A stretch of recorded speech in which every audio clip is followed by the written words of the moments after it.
মেলা মানেই মিলন মেলা। তবে সেই মেলা যদি হয় 200 বছর পুরনো, তবে তার আনন্দ আমেজটাই হয় আলাদা। আজ আমি এখন এই মুহূর্তে দাঁড়িয়ে রয়েছি মানিকগঞ্জ জেলার শিবালয় উপজেলার মহাদেবপুর ইউনিয়নের রামনগর সেই বিখ্যাত বুড়ির মেলায়। লোকমুখে প্রচলিত এই মেলা আজ কেবল একটি উৎসব নয়, বরং এই অঞ্চলের মানুষের আবেগ ও সংস্কৃতির এক অবিচ্ছেদ্য অংশ। প্রতি বছরের মতোই এবছরও উদযাপিত হচ্ছে ধুমধাম আয়োজনে এই বুড়ির মেলা। আমার পেছনে কিন্তু দেখতে পাচ্ছেন যে সকাল থেকেই কিন্তু এই মেলায় দর্শনার্থীরা প্রচুর ভিড় জমিয়েছে। আমরা কিন্তু সরাসরি দেখানোর চেষ্টা করতে এখান থেকেই কিন্তু এই মেলায় আসছে। মহাদেবপুর সরকারি কলেজ মাঠেই উদযাপিত হতো, কিন্তু এবার কলেজে পরীক্ষা থাকার কারণে কিন্তু এই মেলাটি রামনগর ঋষিপাড়া উদযাপিত হচ্ছে। দর্শক, এই মেলার সমস্ত আয়োজন ও তথ্যচিত্র তুলে ধরছি আমি মোহাম্মদ মনির খান, চেতনায় মানিকগঞ্জ নিউজ। প্রায় 2 শতাব্দী ধরে চলে আসা এই মেলাটি মূলত স্থানীয়দের কাছে অত্যন্ত পবিত্র। জনশ্রুতি আছে এক বিদ্যার আশীর্বাদ বা স্মৃতিকে কেন্দ্র করেই এই মেলার সূচনা। তারা 12 ভাইয়ের এক বোন। এই হচ্ছে সেই বুড়ি। আচ্ছা, এই বুড়ি কাজগুলা কি করতো? মানে যে কোনো রোগ বালাই মানে থাকতো, যেটা এই এই যে কোনো একটা এই রোগ বালাই থাকতো মানে হের মাধ্যমে আর কি। আচ্ছা, এটা কলেজ মাঠে যে জামতলা, জামতলা হওয়ার কারণ কি? এটাই হিন্দু বাড়ি আছিল, যারা যার বাড়ি এটা নিজস্ব বাড়ি, এরা পূজা করতো আগে। সেই বাড়ি তারা বেইসা ভারতে চলে গেছে, এই মধুঋষিরে দিয়ে ঠিক আছে, মধুঋষি ভারত চলে গেছে, আমার বাসুরে দিয়ে গেছে। সময়ের সাথে সাথে মেলার জৌলুস বাড়লেও হারায়নি এর গ্রামীণ ঐতিহ্যের স্বাদ। রামনগর ও তার আশেপাশের গ্রাম তো বটেই, দূর দূরান্ত থেকেও পুণ্যার্থী ও দর্শনার্থীরা ভিড় জমিয়েছে এখানে। এখানে যে মেলাটা হয় প্রায় 200 বছর আগের এই মেলাটা আমরা মুরব্বীদের কাছ থেকে শোনা, তো সেই আকর্ষণ আমাকে ধরে রাখতে পারে নাই। আমার স্কুলের দায়িত্ব শেষ করে আমি আমার গ্রামে আসছি এই মেলাটা উপভোগ করার জন্য। মানুষের মধ্যে যে শান্তি, সেই শান্তিটুকু দেখার জন্য আসছি। এই মেলা আমি যখন ছোট ছিলাম, এই মেলা আসার আগে আমি দিন গুনতাম, এই মেলাটা কবে হবে, এই দিন গুনতাম এই মেলার জন্য। তো এই যে কত আনন্দ, সেই আনন্দটা আমি ফিরে যেতে চাই, মানে সেই আনন্দটা আমি খুঁজে পাওয়ার জন্য আসছিলাম। মেলায় কী নেই? একদিকে যেমন ছোটদের নাগরদোলা আর খেলনার দোকান, অন্যদিকে মাটির হাঁড়ি পাতিল থেকে শুরু করে গৃহস্থলী প্রয়োজনীয় সব সামগ্রী এই মেলায় রয়েছে।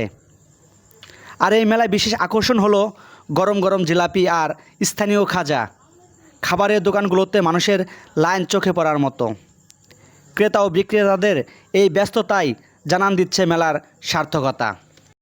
সুদূর প্রবাস থেকে কিন্তু ছুটে চলে আসছে এই ঐতিহ্যবাহী বুড়ির মেলা উপলক্ষ করে আমাদের মোমো আপা। আসলে আমরা ছোটবেলা থেকে সবসময় উপভোগ করতাম, যেতাম, তখন বরঙ্গাইলে হতো, এখান থেকে শুরু হতো।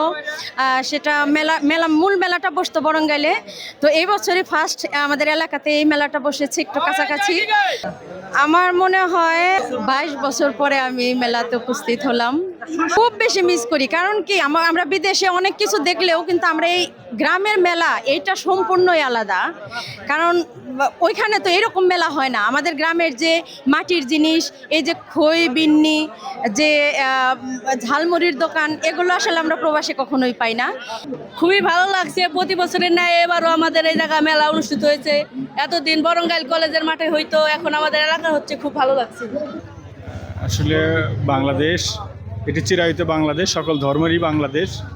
এখানে ঐতিহ্যের একটি অংশ, সেই হিসেবে এখানে এসে আমাকে ভালো লাগছে। আসলে কলেজেই হয় এবং এবারও আমরা কলেজে করার জন্য প্রস্তুত ছিলাম, কিন্তু যেহেতু আমাদের ডিগ্রি পরীক্ষা চলছে, 144 দ্বারা জারি হয়, এর মধ্যে আসলে সংকলন করা সম্ভব হয় নাই। বিদায় এখানে আসছে, আমরা দুঃখ প্রকাশ করছি। একটি ধর্মীয় অনুষ্ঠান, কিন্তু রাষ্ট্রীয় সিদ্ধান্ত বা রাষ্ট্রের নীতি নির্ধারণের জায়গা থেকে তো সেই জায়গাটা করা যায় না। এই জন্য আমরা সুযোগ দিতে পারিনি বলে আমরা দুঃখ। ঘুরি উড়ানো, তারপর ওই যে খেলনা কিনা, এইসব কিছু ভালো কিছু।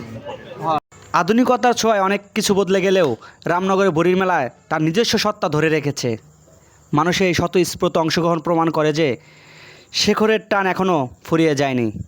মেলা চলবে 2 দিন ব্যাপী, আজ এবং আগামীকাল।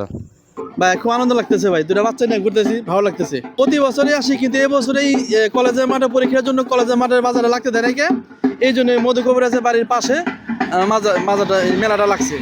এটা জাল চানাচুর, তারপরে বাদাম, ছোলা, চটপটি, ফুচকা, নাগরদোলা ছিল, একটু লাভ পারাইছি। মেলা এসে তোমার কেমন লাগতেছে? মেলা এসে অনেক ভালো লাগতেছে। মনে তো অবশ্যই পড়ে, এই মেলা সেই ছোটবেলা থেকে বাবার হাত ধরে আসছি, এখন আমার ছেলে আমার হাত ধরে আসছে। বাবার কাছে যখন আপনি মেলায় আসতেন তখন কোন জিনিসটা বেশি খাইতে মন চাইতো? রসগোল্লা। রসগোল্লা। আপনার ছেলে যে আপনার এবার মেলায় আসছে আপনার হাত ধরে, আপনার ছেলে কোন জিনিসটা খাইতেছে? আমার ছেলে কিছু খাইতেছে না, শুধু তার আবদারটা ঘুরি কিনবে, সে ঘুরি কিনে দিচ্ছে একটা। অনেক ভালো এবং স্থান পরিবর্তনের কারণে এই জায়গা অনেক সুন্দর মেলা হয়েছে। এখনো আঘাত করে সেই ঘুরি ওড়ানোর কথা মনে পড়ে। তখন তো আমরা তো ওই রসগোল্লাটাই খাইতে পছন্দ করতো, ছোটকালে তো রসগোল্লাটাই পছন্দ করে। আমি খেয়েছি 12 ভাজা, আমি উঠেছি নৌকায়, কাঁকড়া কিনেছি এবং ক্লিপ কিনেছি, আর অনেক কিছুই কিনবো। অনেক ভালো এই মেলা, অনেক পুরনো দিনের মেলা, আমাদের গ্রাম বাংলার ঐতিহ্য মেলা, একটা অনেক পুরনো, প্রায় 207 বা 107 এই ধরনের হবে। এই এত বছর পর্যন্ত একটা মেলা। আপনারা যারা এখনও আসেননি সময় করে ঘুরে যেতে পারেন এই ঐতিহ্যের এই আঙ্গিনায়। এই মুহূর্তে আমি বিদায় নিচ্ছি। মোহাম্মদ মনির খান, চেতনা মানিকগঞ্জ নিউজ।